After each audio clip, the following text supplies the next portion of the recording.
چونکہ ہم لوگ بزرگوں کو صرف پڑھتے ہیں، غوث اعظم کے نام پر بھی ہم نے بریانی کھانا شروع کیا، غوث اعظم کے نام پہ اپنے مالدہ کھانا شروع کیا، غوث اعظم کے نام پہ اپنے لنگر کھانا شروع کیا، مگر غوث اعظم کی زندگی سے جو نور مل رہا ہے اس نور کو لینا ہم نے چھوڑ دیا۔ غوث اعظم کی زندگی سے جو نور مل رہا ہے، غوث اعظم کے کردار سے جو ہمیں کیریکٹر کی پختگی مل گئی، غوث اعظم معمولی ولی کا نام نہیں ہے، انہوں ایک بہت بڑے صابر، بہت بڑے شاکر، مصیبتوں کی آنکھوں میں آنکھیں ڈال کر شریعت پر مضبوطی سے قائم رہنے والے قائد کا نام غوث اعظم ہے۔ غوث اعظم کی زندگی میں مصیبت کے دن آئے، مصیبت کے دن وہ آئے کہ آپ کا اسٹیٹمنٹ ہے کہ میں نے 25 سال تک جنگلوں میں پھرتا تھا، بھوک لگتی درخت کے پتوں کو کھا لیتا تھا، بھوک لگتی تھی گری پڑی سبزی میں کھا لیتا تھا۔ کون؟ جس کے نام پہ آج کھربوں روپے کی بریانی لٹائی جا رہی ہے دنیا میں۔ میرے اور شیخ اعظم کا اپنا اسٹیٹمنٹ ہے، میں عالم حافظ سب بننے کے بعد 25 سال دریاؤں صحراؤں کسرا کے کھنڈرات میں گھوم کر آپ محو عبادت رہتے تھے، اللہ کا ذکر کرنا، مجاہدہ کرنا، عبادت کرنا، ہمیشہ روزے سے رہنا، تلاوت کرنا، درختوں سے باتیں کرنا، چاند سورج سے باتیں کرنا، اللہ رب العزت کی معرفت کا نور سینے میں حاصل کرنا۔ علم اتنا ہے کہ حافظ، قاری، عالم، مفتی سب بن گئے۔ اس کے بعد گئے جنگلوں میں، وہاں نفس خوشی کرنے لگے۔ یہ سب سے بڑی چیز ہے، عبادت، ریاضت، مجاہدہ، اپنے نفس کو کچلنا، نفس کو مارنا، نفس کو دبانا۔ آج کل آدمی مولوی بنا، آپ پھٹ سے مسجد نماز پڑھانے کے لیے آ گیا، نہ کوئی تربیت، نہ کوئی اس کو ٹریننگ، نہ اس کے لیے کوئی عبادت و ریاضت و مجاہدہ کر کے اپنے سینے کا زنگ صاف کرنا۔ یہی وجہ ہے کہ جب وہ مسجد کے امام بنتے ہیں تو بات بات میں جھگڑتے ہیں، بات بات میں لڑتے ہیں، بات بات میں گھمنڈ کی بولی نکلتی ہے، نہیں رہیے تمہاری مسجد میں، ہم جا رہے ہیں، ہم کو تم نے گالی دیا، تمہارے ماں کو تمہاری بھی کھال کھینچ لیں گے، یعنی جاہلوں جیسی باتیں کرتے ہیں۔ کیوں؟ جوانی کا گھمنڈ، علم کا گھمنڈ ہوتا ہے۔ اس لیے پہلے کیا ہوتا تھا کہ پہلے علم حاصل لوگ کرتے تھے، اس کے بعد اللہ کے ولی کے دربار میں چلے جاتے تھے، وہاں جو کی روٹی کھاتے تھے، وہاں رات بھر 2000 رکعت نماز نفل پڑھتے تھے، وہاں مہینے میں 10 20 25 دن روزہ رکھتے تھے، تو روزہ رکھ کر نفس کو مارتے تھے، رات بھر سجدہ کر کے اپنے نفس اور اپنے گھمنڈ کو دور کرتے تھے۔ اور آج جو غصہ ہے، یہ غصہ تو وہی بھوک کی وجہ سے مر جاتا ہے۔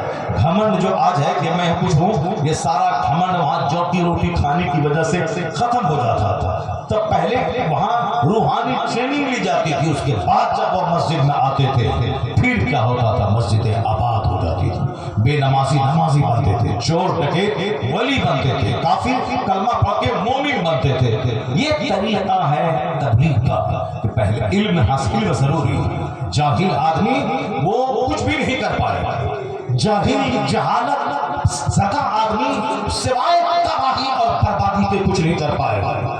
آج چونکہ خانقاہوں کے نام پہ جہالت پروان چڑھ رہی ہے، پیری مریدی کے نام پہ جہالت پروان چڑھ رہی ہے، پیری مریدی کے نام پہ ہر طرف نفسانی خواہشات کی تکمیل ہو رہی ہے، کچھ کہو تو ماننے کو تیار نہیں ہے۔ اجمیر کا جاہل مجاوی جو پاؤں میں لوہے کا کڑا باندھتا ہے، اس کو آپ قرآن حدیث کھول کے بتائیں، ماننے کو تیار ہے، چونکہ وہ 2 روٹی کی اس سے وابستہ ہے۔ دیوا شریف کے موٹے موٹے مجاوی پیلا والا اس کو کہے کہ یہ کیا ڈرامہ تم نے رچا ہے، ساتھ ہاتھ لنگی پیلی، چادر پیلی اور اس سر ننگا، یہ کام تو حالت احرام کا ہے۔ جب بندہ حج کے لیے جاتا ہے، احرام باندھتا ہے، تب وہاں ننگے سر وہ رہتا ہے، پاؤں میں جوتا نہیں پہن سکتا ہے، وہ تو وہاں ایک مخصوص حالت ہے۔ اور یہ اس حالت میں یہاں پہ وہاں ہوری کھیلا جا رہا ہے، وہاں صاحب جو آدمی نفس کو مار دے گا، احرام باندھ لے گا، وہ آدمی موٹا تازہ ہوگا، جو نفس کو مار دے گا، دنیا کو چھوڑ دے گا، فقیر بن گیا، وہ تو سوکھ کے کاٹا دبلا پتلا ہو جائے گا، اس کو تو زندہ رہنا، اللہ کی عبادت کرنا، لیکن یہاں کھا کھا کے تو اونچا کر لینا، اس کا مطلب ہے احرام کے لباس کی آڑ میں نفسانی خواہشات کی تکمیل کرنا ہے۔ اپنے نفس کی بات ماننا، ان کو آپ کہیں شریعت میں نہیں مانیں گے صاحب۔ نماز پڑھنا فرض اعظم ہے، نہ کہ صاحب شادی بیاہ میں دھمال مچا رہا ہے، نہ باراتی نماز پڑھ رہے ہیں، نہ بیٹی کی شادی اس کی ہو رہی وہ گھر والے نماز پڑھ رہے ہیں، مسجدیں اجڑ گئی۔ جلسہ کروانا فرض نہیں، نماز پڑھنا فرض ہے۔ نہ جلسہ کی تیاری کے نام پہ نماز ختم ہے، جلسہ کی تیاری کے نام پہ اذان ختم ہے، جلسہ کی تیاری کے نام پہ جماعت ختم ہے۔ کیا ہے یہ؟ کیا ڈرامہ ہے یہ؟ ڈرامہ ہے نفس کی تکمیل کا۔ داڑھی کی آڑ میں پاپ کرنا، پگڑی کی آڑ میں پاپ کرنا، مدرسے کی آڑ میں پاپ کرنا، شریعت کا نام لے کے پاپ کرنا، یہ اسی لیے علم بہت ضروری ہے۔ علم کے بغیر بندہ جی نہیں سکتا۔ وہ علم نہیں جو ساکشر، ایک ساکشر ہوتا ہے، ایک شکشت ہوتا ہے۔ ساکشر کا مطلب ہوتا ہے جو اکشر پڑھنا جانتا ہے، یعنی جو اردو پڑھنا جانتا ہے، جو عربی پڑھنا جانتا ہے، جو صاحب قرآن پاک کو صرف بظاہر تلاوت کرنا جانتا ہے۔ شکشت ہونے کا مطلب ہوتا ہے کہ جو اس کے اندر میں مواد ہے اس کو لیا جاتا ہے۔ قرآن کریم میں جو الفاظ اور جملے ہیں اس کے بطن میں جو کچھ ہے، نصیحتیں، ان نصیحتوں کو لینا ہے۔ جو پیغام قرآن ہے اس کو لینا، اس پر عمل کرنا ہے۔ یہ بظاہر رکھ لینا الحمدللہ رب العالمین، یہ ساکشر ہو گیا ہے۔ اور شکشت ہونے کا مطلب ہوتا ہے قرآن پاک جس کو حلال کہتا ہے حلال مانا، قرآن پاک جس کو حرام کہتا ہے اس کو حرام سمجھے۔ قرآن پاک جینے کا جو لائف اسٹائل دے رہا ہے اس لائف اسٹائل کو اپنا لے۔ کہتا ہے کہ کون اس پر چلے گا؟ اب بظاہر لیا چھوڑ دیا، اے بی سی ڈی لیا، اور اے بی سی ڈی کی پیٹ سے جو ہمیں ڈائریکشن ملتا ہے اس پر کوئی عمل نہیں کر رہا ہے۔ کو کھو گو لیا، کو کھو گو ملنے کے بعد جو کتاب بنتی ہے اس کتاب میں جو ہمارے لیے مارگدرشن ہے اس پر کچھ نہیں ہے۔ آج کل ساکشر ہے لوگ، یعنی پڑھنا لکھنا جانتے ہیں، لکھنا فارم بھرنا جانتے ہیں، بینک کا سلپ بھرنا جانتے ہیں، یہ ریلوے اسٹیشن کا سلپ بھرنا جانتے ہیں۔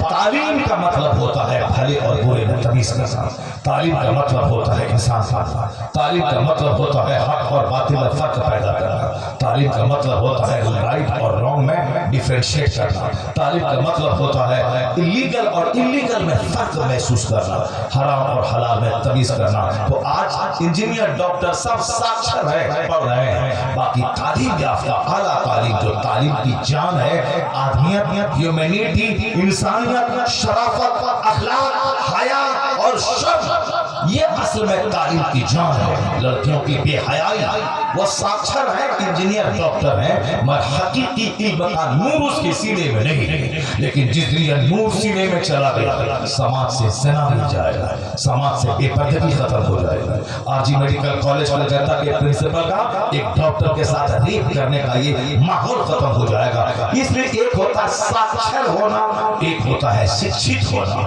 ساکشر اور شکشت کا مطلب یہی ہے بظاہر پڑھنا لکھنا آ جانا، اور ایک ہے اس علم کے نور سے فائدہ حاصل کرنا۔ تو سرکار غوث اعظم حافظ قاری عالم مفتی سب بڑے، جبکہ وہ مادرزاد ولی تھے، لیکن سسٹم پہ عمل کرنا ہوگا۔ ماں کے پیٹ سے ولی پیدا ہوئے تھے، اس کو پڑھنے کی کیا ضرورت تھی؟ اس کو قرآن پاک سے کرنے کی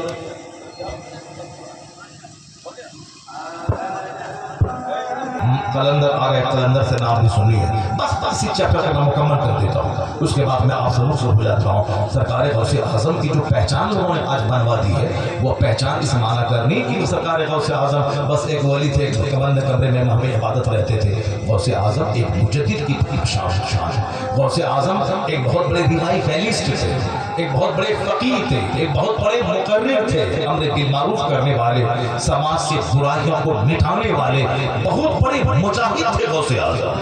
غوث اعظم مادرزاد ولی تھے، ماں کے پیٹ سے ہی ولی پیدا ہوئے تھے۔ جب مکتب جاتے تو کہتے تھے کہ میں مکتب نہیں جاتے ہوئے پہچان لیا تھا میں اللہ کا ولی ہوں، کیونکہ ایک فرشتہ آگے آگے جاتا تھا اور کہتا تھا بچوں راستہ خالی کر دو، اللہ کا ولی عبد القادر اس راستے سے جائے گا۔ جب مکتب پہنچتے تھے تو کہتے تھے بچوں جگہ دے دو، یا اللہ کا ولی عبد القادر بیٹھے گا۔ مادرزاد ولی تھے، پیدا ہوتے ہی رمضان کا پہلا دن جب دیکھا تو اب پورا مہینہ دن میں صبح صادق سے غروب آفتاب تک آپ تو مقدور نہیں پیتے تھے، یہ مادرزاد ولی تھے۔ لیکن اس کے باوجود دنیا کا جو سسٹم ہے، اگر حضور چاہتے تھے ایک بار پھونک مار دیتے، ابو جہل ابو لہب سارے کافر مر گئے ہوتے، لیکن پھونک مارنے والا اسلام ختم ہو جاتا سرکار کے ظاہری پردہ فرما جانے کے بعد، کیونکہ اب پھونک مار کے کون کافر کو مٹائے گا؟ حضور جب تک رہتے پھونک مارتے اسلام چلتا تھا, لیکن جب سرکار قضا فرما جاتے اسلام بھی ختم ہو جاتا. لیکن اسلام قیامت تک کا مذہب ہے, اس لیے حضور نے پھونک کا سہارا نہیں لیا, حضور نے حکمت کا سہارا لیا, سرکار نے تدبیر کا سہارا لیا. سرکار اللہ پر یقین کرتے ہوئے اپنا فرض مذہبی ادا کرتے ہوئے کس طریقے پہ چلے کہ میرے بعد میرا غلام اس اسلام کو لے کے قیامت تک دنیا میں نور پھیلاتا رہے. اس لیے حضور نے صبر کا راستہ, استقامت کا راستہ, پاکیزہ جنگ جہاد کا راستہ, جدوجہد کا راستہ, بھوک کا راستہ, پیاس کا راستہ, ہجرت کا راستہ, یہ سارے راستے چنے تاکہ جن راستوں پہ میرا غلام چل کے اسلام کی کشتی کو آگے بڑھاتا. یہی وجہ ہے کہ آج اسلام زندہ ہے. سرکار دو جہاں کے غلام حضور کے مشن کو آگے بڑھا رہے ہیں. سرکار دو جہاں کے طریقے پر عمل کرتے ہوئے صبر سے, شکر سے, جدوجہد سے, امر بالمعروف سے, وقت آ جائے تو گردن کٹا کے دین کا گلشن آج لہلہا رہا ہے. اس بات کو ہمیشہ آپ کو جاننا ہوگا. سسٹم تو غوث اعظم نے مادرزاد ولی ہونے کے باوجود آپ نے سسٹم پہ عمل کیا. سسٹم کیا ہے؟ آپ مادرزاد ولی تھے, لیکن آپ نے کئی درجن علماء کرام کے دروازے پہ جا کے رات رات بھر چراغ میں آنکھ جلا جلا کر آپ نے علم حاصل کیا, کتابیں پڑھی. کہتے ہیں کہ لگ بھگ 40 سال تک غوث اعظم نے علم حاصل کیا. 2-4 سال 5 سال کا اچانک مولوی نہیں رہے, زبردست آپ عالم بنے, لمبے پیریڈ تک علم حاصل کرتے رہے, علم حاصل کرتے ہیں. اب حافظ قاری عالم مفتی سب بن. اب تو مادرزاد جب ولی ہیں تو پھر جنگلوں میں جا کے پتے کھانے کی کیا ضرورت تھی؟ وہاں درخت کے سبزی گری بڑی کھا کر کے زندہ رہ کے عبادت کی کیا ضرورت تھی؟ یہاں اچانک مولوی بنے, اچانک کود کے مسجد میں آ گئے. اس کے بعد لڑائی جھگڑا دنگا فساد سب کرنے لگے. نہ کسی صاحب دین انسان کی صحبت میں رہے, نہ تجربہ حاصل کیا.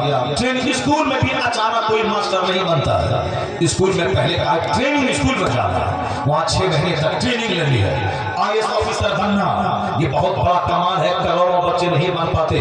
آئی ایس آفیسر بنتے ہیں جو 18 گھنٹے دماغ جلا کے پڑھتے ہیں, مگر وہ جب ایگزام پاس کر لیتے ہیں, پی ٹی پاس کرتے ہیں, مینس پاس کرتے ہیں, اورل وائوا پاس کرتے ہیں, جب پاس کرتے ہیں اب وہ ڈی ایم بن جائے, جا کے ڈسٹرکٹ ڈی ایم بن جائے. نہیں, چاہے 1000 کریم بچہ ہو, چاہے وہ 1000 آرمس میں ٹاپ کیا ہو, ڈی ایم فوری نہیں بنایا جاتا ہے, بلکہ 6 مہینے کی ٹریننگ اس کو بھیج دیا جاتا ہے. تو آئی ایس آفیسر بھی ٹریننگ میں جائے, ڈی ایم بننے والا ٹریننگ میں جائے, اسکول کالج کا ایم اے کرنے والا ماسٹر جا کے ٹریننگ کرے. اور ہمارے مدرسے میں کوئی سسٹم نہیں ہے.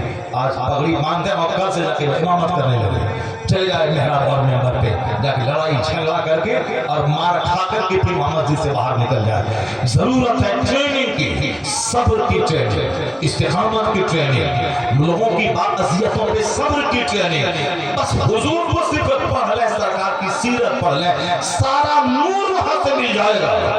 حضور کو خون سے لہو لہان کر دیا لوگوں نے, فرشتہ حاضر ہے, آپ اجازت دیں تو دونوں پہاڑ کو ملا دو تاکہ پس جائے. مگر مصطفیٰ کہتے نہیں, میں پسنے نہیں آیا ہوں, میں ان کے لیے دعائیں ہدایت کرنے کے لیے آیا ہوں. کیا بات ہے, سرکار کی زندگی کو کیوں قرآن شریف میں درجنوں جگہوں پہ کہا گیا ہے حضور کی زندگی میں تیرے لیے نمونہ, تیرے لیے نمونہ ہے, تیرے لیے آئیڈیل ہے. یہاں عشق ہے. ایک بندہ کا سینہ پکڑ کے کہیے کیا تم نے حضور کی سیرت کی کون کون سی کتاب پڑھی ہے؟ بس آئے سرکار کی سیرت کا مطالعہ نہیں, بس موبائل سے دیکھ کر کے 2-4 کتاب پڑھ کر کے بس چلا کے بیان کرنا شروع کر دیا. چلانے لگے, سینہ پھاڑنے لگے, خطیب اعظم کر کے 2 ٹکا کمانے کے لیے لالائق اور بے چین ہو گئے. اور جس نبی کی محبت کا دم بھرتا ہے اس نبی کی سیرت کی ایک کتاب نہیں پڑھی اس نے, جو ایک معمولی صرف 100 پیج پہ مسلم سرکار کی کتاب ہے, اس کو نہیں پڑھا. خالی سنی سنائی باتیں بولنا, فرضی کہانی بولنا, قصہ کہانی بولنا, ٹائم پاس کرنا اور ٹاکا لینا اور چلا جانا. میں نے صرف ایک جھلک بتا دی ہے کہ حضور کی زندگی کا پڑھنا کتنا ضروری ہے. سرکار کی زندگی سے ہر قدم پہ نور ملتا ہے, روشنی ملتی ہے. نہیں کسی کو نہیں پڑھے, صرف حضور کو پڑھ لے, سمجھ لے کہ وہ سب کچھ پڑھ لیا. ورنہ اگر وہ شیکسپیئر پڑھے, گاندھی پڑھے, نہرو پڑھے, امبیڈکر پڑھے, آئنسٹائن کو پڑھے, نیوٹن کو پڑھے, وہ ساری دنیا کو پڑھے, کچھ نہیں پڑھا ہے. کیونکہ پرفیکٹ مین جو ہر اعتبار سے انسان کامل ہو وہ مصطفیٰ جان رحمت کی زندگی ہے. اس کے علاوہ کوئی شخص ایسا نہیں کہ جو ایک پرفیکٹ مین کہلائے.